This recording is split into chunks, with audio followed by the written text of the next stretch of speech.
Suami cerewet, malas cari nafkah. Ada pilihan? Ada. Pulangkan saja aku pada ibuku. Karena ada yang bilang 19.000 ekor sapi tiap hari. Ternyata usut punya usut, sapinya ada di Royco.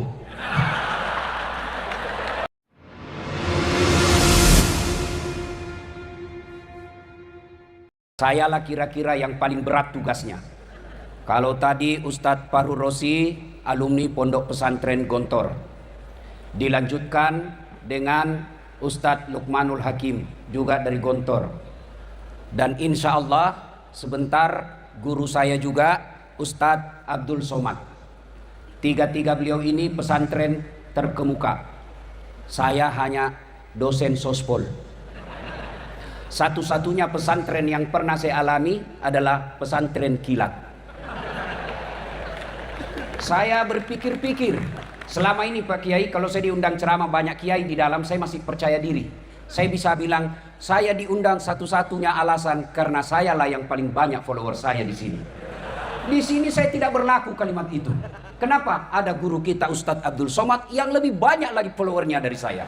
Maka saya timbang-timbang, kenapa saya diundang? Karena sayalah yang paling lucu dari 4 penceramah ini.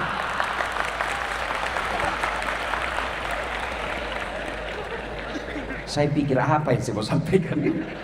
Allah kirim musibah besar buat saya. Baiklah, saya coba-coba sendiri dengan cara saya sendiri. Ibu-ibu, adik-adik sekalian, kalau saya ikut pilkada kalah, masih ada pilihan. Ikut lagi 5 tahun yang akan datang. Bapak Prabowo 4 kali ikut pilpres baru menang. Saya tidak disenang sama gubernur. Kalau saya pegawai, saya masih ada pilihan. Apa? Pensiun dini. Selesai masalah. Saya merantau ke Jawa. Di Jawa tidak enak. Mulere, mangan orang mangan, yang penting ngumpul. Pulang lagi saya ke Sulawesi. Saya merantau ke Malaysia. Malaysia tidak nyaman. Masih ada pilihan. Saya balik ke Indonesia. Ibu-ibu, suami cerewet, malas cari nafkah. Ada pilihan? Ada. Pulangkan saja aku pada ibuku.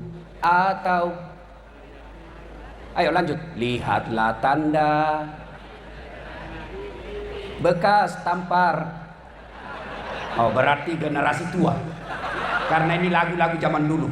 Tapi masih lebih baik lagu zaman dulu daripada lagu sekarang. Tak bolak-balik, tak bolak-balik. Apa yang kita dapat itu? Iya. Suami cerewet, masih ada pilihan. Balik ke orang tua. Bapak-bapak, istri cerewet, malas masak, tukang gosip, tidak mau sholat. Ada pilihan? Ada. Malah 2 pilihannya, tambah atau ganti. Iya. Tapi tolong dijawab. Artinya, kalau menderita di dunia, masih ada pilihan. Menderita di dunia, masih ada senang-senangnya. Tidak ada orang dari pagi sampai pagi lagi sengsara terus hidupnya. Minimal dia gembira ketika dia nonton ceramahnya Das Atlantik. Iya. Iya bu. Iya bu. Tapi tolong dijawab. Kalau masih masuk kubur, sedulur-sedulur masuk kubur, ada pilihan tidak? Senang tidak senang, tinggal kau di situ, tidak boleh kau keluar. Begitu kau keluar, viral satu dunia. Begitu kau balik ke rumahmu, orang di rumahmu malah lari, tidak mau tinggal di rumah. Artinya, kalau menderita masuk kubur, tidak ada lagi pilihan. Alhamdulillah, Nabi memberi berita gembira. Umatku, orang Islam, anak cucunya Adam, kalau meninggal dunia, masih 3 harapan yang akan menolongmu. Yang kita kenal dalam dunia Islam, amal jariah. Apa itu? 1, anak yang soleh dan solehah. Ibu-ibu, bu, saya mau tanya, bu, bisa ndak anak ibu jadi dokter tidak pernah kuliah fakultas kedokteran? Bisa ndak? Ndak mungkin. Bisa ndak anak bapak punya ijazah? Salah paham lagi nih. Sudah ndak usah itu kalau gitu. Bisa ndak Bapak Ibu sekalian punya anak jadi kapolsek bukan polisi? Ndak mungkin. Bisa ndak anak Bapak Ibu sekalian jadi tentara tidak pernah daftar lulus tentara? Ndak mungkin. Bisa ndak anak Bapak Ibu sekalian jadi anggota DPR tidak pernah caleg? Bisa, bawa kursi sendiri tapi beleng-beleng. Iya. Tolong jawab Bapak Ibu, adik-adik sekalian. Bisa ndak anak kita soleh dan soleha meskipun tidak jadi dokter? Bisa. Bisa ndak anak kita soleh dan soleha meskipun tidak kuliah? Bisa. Maknanya menjadikan anak kita soleh dan soleha jauh lebih mudah, jauh lebih murah daripada jadi anggota DPR. Tapi sayangnya anak-anak kita, ibu-ibu kita lebih bangga kalau anaknya jadi kontraktor daripada jadi ulama. Lebih bangga mereka punya anak pengurus MBG.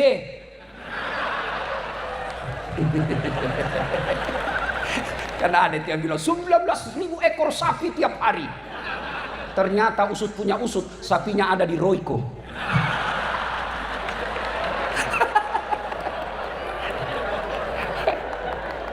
Nah, Bapak Ibu saudara-saudara sekalian, ada Ibu, saya mau tanya Ibu, kalau Ibu meninggal nanti siapa yang doakan?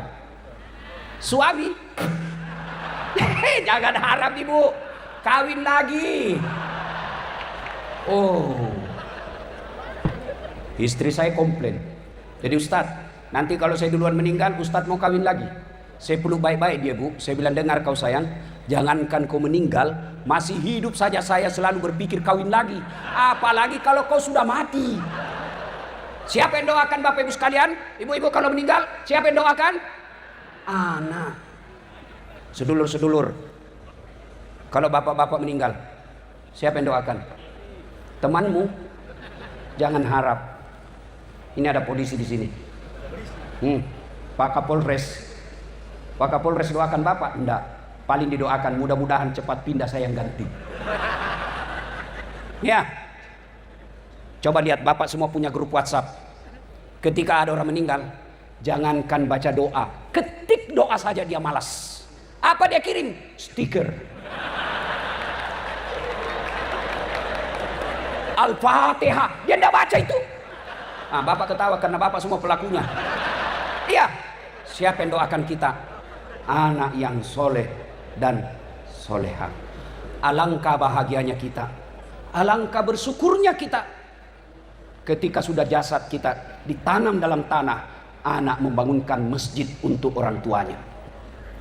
Ketika kita sudah pensiun, orang tua kita sudah tidak mampu mencari nafkah, anak-anaknya bermusyawarah, 5 anaknya masing-masing musyawarah. Saudara-saudaraku yang kakak berpidato, adik-adik sekalian, bapak sudah pensiun, tidak boleh lagi memikirkan sembako, tidak boleh lagi pikir token listrik. Mulai hari ini 1 anak 2 juta transfer ke orang tua, 5 anaknya 10 juta gaji pensiunnya dari anaknya, halalan thayyiban. Yang banyak kita lihat dimuliakan di media sosial, dihormati di kantor, dicium tangannya anak buahnya, sampai di rumahnya dimaki-maki sama anaknya yang masih SMP. Demi Allah, orang tua seperti itu rugi lahirkan anak. Anak yang soleh dan solehah inilah yang menjadi harapan kita. Dia akan mendoakan orang tuanya sudah di alam kubur, setiap sujudnya dalam sholat 5 waktunya, apa yang diucapkan? Allahumma gfirli wali walidayya warhamhuma kama rabbayani shaghira. Itulah anak yang hebat. Tapi lihat anak-anak modern sekarang, makin kaya orang tuanya makin kurang ngajar. Oh, sama cowoknya sopan betul. Iya kak. Sama bapaknya dia sliding tangannya. Baru 2 bulan pacaran sudah panggil papi mami.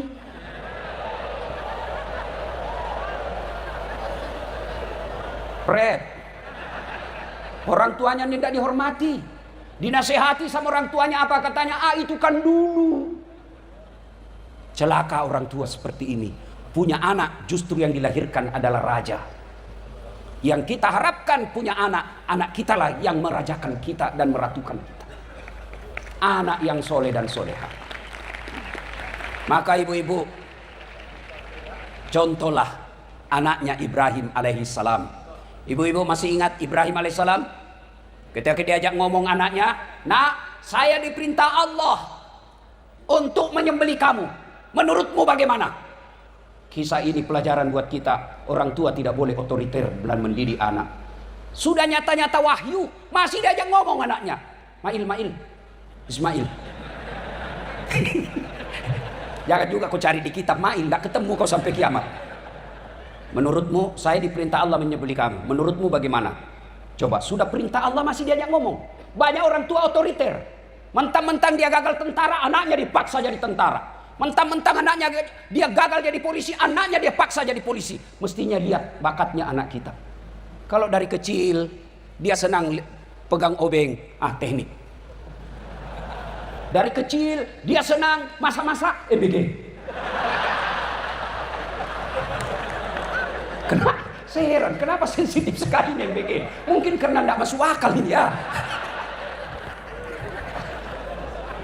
Iya. Adik-adik sekalian, ketika Ibrahim ajak anaknya ngomong, "Nak, saya diperintah Allah menyembelih kamu. Menurutmu bagaimana?" Kira-kira kalau anak bapak yang milenial atau Gen Z yang SMP di rumah, "Nak, saya diperintah Allah potong kamu. Menurutmu bagaimana?" Jawabannya, "Kenapa saya, Mak? Kenapa saya, Pak? Kakekku aja yang sudah mau mati." Ini jawaban orang pintar tapi tidak soleh. Maka yang kita minta bukan anak pintar, tapi anak soleh. Kenapa? Kalau dia soleh, insya Allah pintar. Kalau pintar belum tentu soleh. Maka doa Nabi Ibrahim, "Allahumma rabbi habli minas solihin." Berikan hamba anak yang soleh. Nah, Bapak Ibu saudara-saudara sekalian, mendengar permintaan ayahnya ini, apa jawaban Ismail? "Pak, don't worry, be happy." Jangan cemas, Pak. Laksanakan. Insya Allah Bapak mendapati saya anak yang sabar. Itulah anak yang kita harapkan. Perintah agama tidak membantah. Sami'na wa ata'na. Maka ibu bapak, yang pertama yang mengalir terus amalnya, anak yang soleh dan soleha. Ada yang tanya, "Ustadz, bagaimana kami ini ibu yang tidak punya anak? Bagaimana kami ini bapak yang tidak punya anak? Tidak punya harapan dong."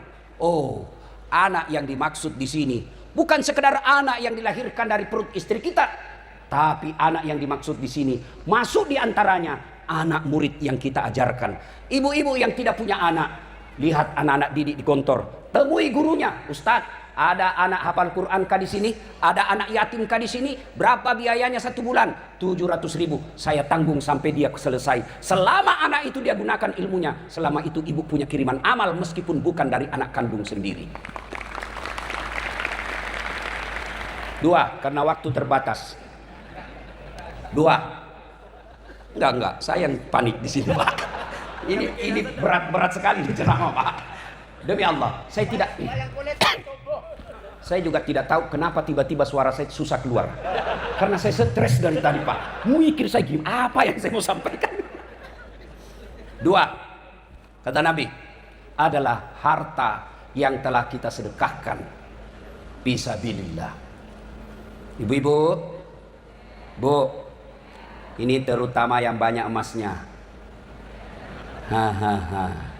Kalau ibu meninggal nanti siapa yang pakai emasnya, Bu? Anak? Bukan, istri kedua. Begitu ibu meninggal, suami nangis. "Tidak kusangka kau cepat sekali meninggalkanku, sayang." Dia buka cincinnya, Bu. Dia paksa keluar cincinnya, ibu. Nggak mau keluar, dikasih sabun.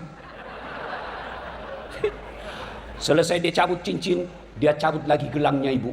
"Ini gelang saya, ini saya belikan kamu dulu waktu kita pergi umroh." Dia cabut gelangnya, ibu. Sudah itu dia cabut lagi kalungnya, ibu. "Ini kalung saya belikan kau usia pernikahan 10 tahun. Terakhir gigi palsunya, ibu, pun dia cabut. Sudah itu dia bungkus. Dia bungkus cincinnya, ibu, gelangnya, ibu, kalungnya, ibu. Dia bungkus sambil menangis. Dia simpan dalam lemari. "Selamat tinggal, sayang. Betapa cepat kau tinggalkan aku." Dia simpan. 3 bulan kemudian pergi reuni gontor. ketemu janda. Oh. Piye kabare Mbak? Api-api Mas. Sampean api. Saya gimana Kak? Istri saya meninggal. Sampean duda? Iya. Saya juga janda. Oh, cocok dong. Oh, cinta lama bersemi kembali. Dia balik ke rumahnya, dia ambil tadi emas yang dia simpan di lemari, dia tarik lemari, dalam emas itu dia simpan dalam kotak warna pink. Dia bungkus lalu warna pink, kasih pita-pita warna pink, orang yang lagi jatuh cinta. Dia ketemu sama si janda. Lalu dia berkata, "Dek, ambil saja ini emas, sudah mati yang punya." Enggak lagi dia bilang wafat, dia bilang kamu mati. Bu, daripada diambil janda, mending bawa ke Gontor. Bawa ke pesantren untuk anak-anak kita. Ini yang disebut pandai menyikapi harta. Pak Kiai, saya bilang sama ibu-ibu kaya di Makassar, ibu-ibu yang kaya tidak usah pakai emas asli. Kenapa? Biar palsu, orang juga tidak percaya palsu. Maka lebih baik kau pakai yang palsu, yang asli bawa ke pesantren. Saya bilang juga sama ibu-ibu yang miskin, ibu-ibu yang miskin tidak usah kau pakai yang asli, karena biar asli orang juga tidak percaya. Maka lebih baik pakai yang palsu, yang asli bawa ke pondok pesantren. Jadikan dana untuk anak-anak yang soleh dan soleha lagi yang sekolah. Adik-adik sekalian, tanya Luqmanul Hakim, tanya Ustadz Abdul Somad, Abdul Fahur Rosi Ansor, tidak ada orang bangkrut gara-gara sedekah. Tidak ada orang yang jatuh bangkrut karena sedekah. Yang sepanjang saya tahu justru dia kaya karena rajin sedekah. Dan tidak ada orang senang orang pelit. Saya mau tanya bapak-bapak, senang tetangga yang pelit atau dermawan? Ayo jawab. Senang menantu yang pelit atau dermawan? Senang pemimpin yang pelit atau dermawan? Tuh, tidak ada orang suka orang pelit. Bahkan orang pelit sekalipun tidak suka sama orang pelit. Dia bilang, "Tidak usah kau ke rumahnya, pelit." Padahal dia juga pelit. Maka bapak ibu yang hadir, alumni Gontor, ayo sedekahkan harta kalian untuk kemajuan pondok ini. Saya tidak punya duit Ustaz. Kalau anda ahli di bidang media sosial, sedekahkan media sosialmu untuk pondok ini. Saya ahli komputer Ustaz, sedekahkan ahli komputermu untuk pondok ini. Saya ahli manajemen Ustaz, sedekahkan manajemenmu untuk kemajuan pondok ini. Inilah yang kita istilahkan dalam Quran, pastabikul khairat, berlomba-lomba dalam mengambil kebaikan. Insya Allah harta yang disedekahkan di jalan agama Allah tidak akan pernah habis, malah semakin tambah, makin tambah, makin tambah. Kalau bapak keluarkan dompet mau isi celengan, ragu-ragu, benar tidak diganti tidak? Benar tidak diganti? Kata Ustaz Hasan, oh tidak Pak. Kenapa? Ana indosani abdibi. Benar Pak Kiai. Saya tergantung sangka hambaku. Kalau dia sangka diganti, saya ganti. Kalau dia ragu-ragu, tidak. Maka ada orang lewat celengan Pak, anak muda tepuk belakang, Pak, dia sodorkan, ini orang kaya Pak, tapi pelit. Dia tarik dompetnya, dia cari 2.000 dia keluarin, masuk celengan. Lewat depan anak muda ini, ditepuk belakang dari ada belakang, Haji, ya, dia sodorkan uang 100.000. Wih, dalam hatinya Pak Haji, hebat betul ini anak muda, masih muda 100.000. Akhirnya dimasukkan celengan. Begitu masuk celengan, dia bilang ini anak muda, Pak Haji, itu uangnya bapak yang jatuh tadi. Begitu pelitnya Pak Kiai. Selesai sholat Jumat, dia datangi takmir masjid. Dia bilang, ada salah masuk itu tadi Ustaz.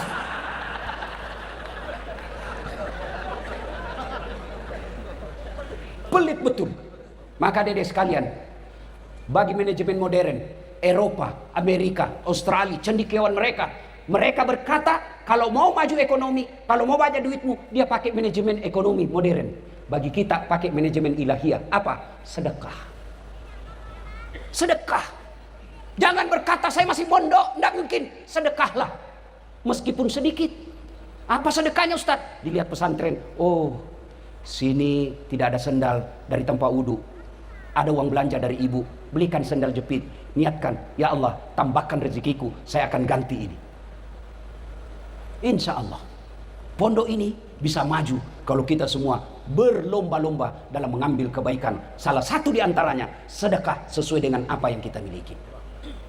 Yang ketiga, yang akan mengalir terus-menerus adalah ilmu yang bermanfaat. Saya bukan ustadz, ya teruskan ceramahnya ustadz. Kita punya semua grup WhatsApp, tapi sayangnya grup WhatsApp yang banyak kita teruskan, yang kita share beramai-ramai, kadangkala hanya isu-isu politik. Tapi ceramah-ceramah, konten-konten dakwah, biasanya kita malas untuk teruskan ke grup WhatsApp lainnya. Bapak terima ceramahnya guru kita Ustadz Abdul Somad, terima, sebarkan ke orang lain. Kalau 10 grup, satu grup 100 orang, 500 orang, masa tidak ada yang nyangkut? Ilmu yang bermanfaat. Saya sayang, biasa heran, cuma yang selalu disebarkan ceramah saya meleset-meleset sedikit. Dilihat dosa, tidak dilihat barang bagus. Itu aja yang banyak disebarkan. Bapak ibu saudara-saudara sekalian, anak yang soleh dan soleha, harta yang telah kita sedekahkan, ilmu yang bermanfaat, alhamdulillah berkumpul di tempat ini. Inilah tempatnya ketiga-tiganya. Anak yang soleh dan soleha, anak pondok kita, anak pesantren kita. Bayangkan 100 tahun, bukan jumlah waktu yang ringkas. 100 tahun kita lihat Pak, banyak perusahaan, banyak organisasi bertahan 100 tahun, tapi mungkin karena didukung oleh harta yang banyak. Banyak organisasi perusahaan bertahan 100 tahun, mungkin karena didukung oleh oligarki. Tapi pesantren Gontor bisa bertahan 100 tahun, bukan karena harta, bukan karena kekuasaan, bukan karena oligarki, tapi karena nilai. Mungkin kita melihat ada pesantren dibesarkan oleh keluarga, tapi apa yang ditularkan, dia menjadi warisan keluarga itu. Tapi Darussalam Gontor diwariskan bukan untuk anak cucunya, tapi untuk umat, menjadi badan wakaf. Itu yang menjadi nilai buat kita semua. 100 tahun silih berganti pejabat, silih berganti rezim, tapi alhamdulillah Gontor tetap berdiri sampai sekarang. Kalau Anda mencari Gontor, jangan cari gedung yang tinggi-tinggi. Kalau Anda mencari Gontor, pada awalnya bukanlah tanah yang lapang dan gedung yang mewah, tapi dimulai dengan cita-cita 3 pendiri bersaudara yang kita kenal, Trimurti, yang sampai detik ini karena keikhlasannya bisa bertahan sampai 100 tahun. Tapi tidak boleh puas sampai di situ. Pertanyaan makin besar, mampukah kita abad kedua berikutnya? Saya yakin dengan semangat 3 tadi, insya Allah jangankan 100 tahun yang akan datang, biiznillah, dengan izin Allah, maka Gontor akan bisa lebih tua dari Republik Indonesia insya Allah. Indonesia baru berapa puluh tahun, Gontor sudah 100 tahun. Mudah-mudahan Allah memberkati tempat ini, guru-gurunya, santri-santrinya, dan insya Allah abadi sepanjang zaman. Ini saja yang ingin saya sampaikan. Kalau Ustadz Lukmanul Hakim pandai berpantun, karena memang orang Melayu. Kalau MC tadi pandai berpantun, karena memang diajarkan pantun. Kami orang Bugis tidak tahu pantun. Tidak ada. Maka dalam budaya bahasa tutur orang Bugis tidak ada pantun. Kalau orang Melayu ingin melamar, dia akan berkata, aku melihat ada bunga di taman. Bunga itu sudah siap untuk dipetik. Kalau orang Bugis tidak. Sudah besar anakmu ya? Kasih nikah anakku sama anakmu. Itu orang Bugis itu. Tidak pandai dia berpantun Pak. Itu orang Bugis begitu. Maka kami tidak tahu pantun. Maka saya mohon maaf tidak bisa berpantun. Ya, Bapak Ibu saudara-saudara sekalian, terutama para kiai, terima kasih atas penghormatan ini. Saya tadi tertolong, sebab saya tadi lihat susunan acara, saya yang terakhir. Bayangkan kalau saya yang terakhir, di depan ada Ustadz Abdul Somad, mati butuh saya. Alhamdulillah, Ustadz Abdul Somad yang terakhir, saya bisa terselamatkan. Bapak Ibu saudara-saudara sekalian, terakhir sekali. Ini semangat buat adik-adik. Saya alhamdulillah orang Tionghoa pengantin di Makassar, non muslim, saya diundang ceramah nasihat perkawinan. Padahal non muslim, Tionghoa diundang nasihat perkawinan. Bahkan Cap Gome kemarin, Cap Gome tahun baru Tionghoa, tablik akbar di Klenteng, saya diminta ceramah. Inilah kira-kira yang disebut pesantren modern Gontor. Bisa diterima semua golongan. Mudah-mudahan adik-adik sekalian, dakwalah yang rahmatan lil alamin. Kalau Anda ahli dakwah, jangan menakut-nakuti. Ada orang ceramah, baru baca satu hadis, kayak dia panitia hari kiamat. Saya pun dibully di medsos, dibilangi kamu ustadz tidak sunnah, cerita-cerita sunnah kamu tidak sunnah. Saya bilang, kenapa kau tuduh saya tidak sunnah? Buktinya kau tidak punya jenggot. Ya mau diapa kalau tidak mau tumbuh? Maka adik-adik pesantren, ayo silakan jadi mubalik yang bisa diterima semua orang, yang kita kenali dengan ulama modern. Itulah yang diharapkan oleh pidato tadi Pak Kiai Hasan. Apa tadi? Apa yang tidak diajarkan, apa yang tidak dimiliki. Insya Allah kalau ini kita pegang baik-baik, maka pesantren Gontor akan menjadi pesantren teladan di bumi Nusantara. Demikian, lebih dan kurangnya mohon dimaafkan. Usikum wa nafsi bitaqwallah, fastabiqul khairat. Assalamualaikum warahmatullahi wabarakatuh.